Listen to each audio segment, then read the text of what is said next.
Masama ba ugali ko? Bes, bakit di ka na nagbablog? Ang sabi niya sa akin, quit vlog na daw siya. Tangi na malaman-laman ko, nakablock pala ako sa lahat ng ganggang. Lahat na kasinungalingan nila nahuli ko, putang ina. Ba't nila ako inaabuso? Wala akong ginagawa masama sa kanila.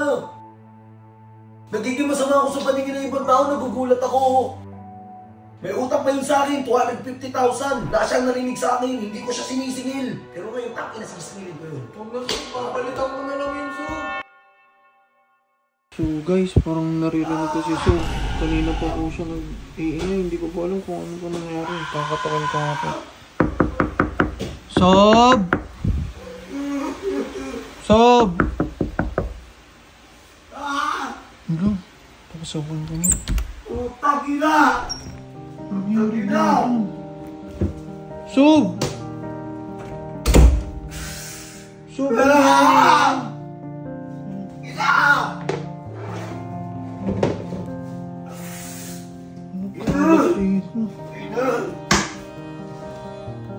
Sob, ano nangyari?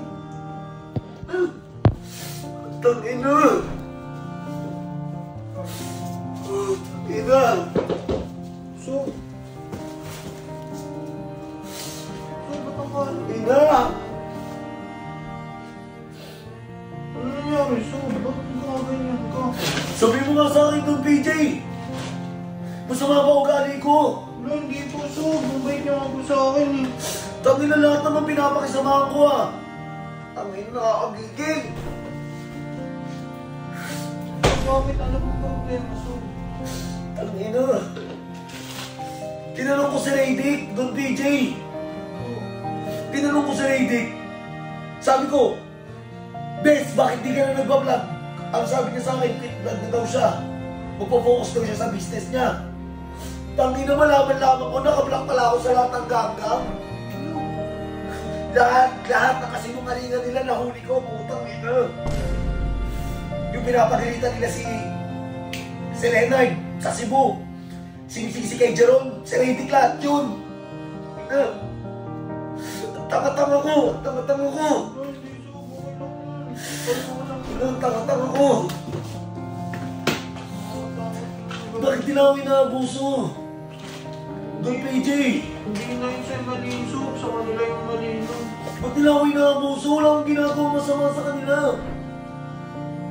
Lahat sila pinapakisamahan ko. Lahat nag-adjust ako pati sa ugali nila. Anong ginawa ko masama? Wala, Sob. Ang bait mga sa amin lahat eh. Lahat ka nung gastos ko sa kila Raydick. Sa Cebu ako alam pa ng mga tao yun. Tangina naman, ba't nila ako ginagago doon, PJ? Tanginang yun. Nagiging masama ako sa paningin ng ibang tao, nagugulat ako. Kakacheck ko lang ng account ko. Hindi ko daw pa nakikita yung mga vlog ni Raydick. Putang ina.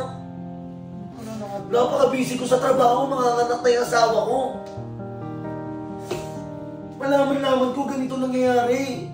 Ginagago nila ako doon, PJ. Wala naman yun, Sob. Sa kanila naman yun. Wala ka namang ginawang mali, Sob. Di ka naman nagkulang. Hirap makipagkaibigan sa mga gago na yan.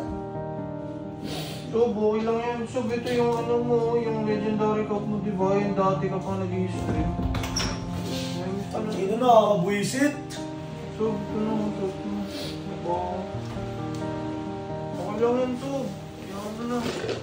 Kali nila yung may problema, Sob. Hindi naman po ikaw, di ka nang kulang sa amin eh. Tangina. Gusto kong bumawi kay Raydick eh. Sob, okay na po yun. Alam ko, mali yung pagbawi niya kay Raydick eh. Pero putang ina kasi maabuso na yan eh. Ano na yun sila, Sob.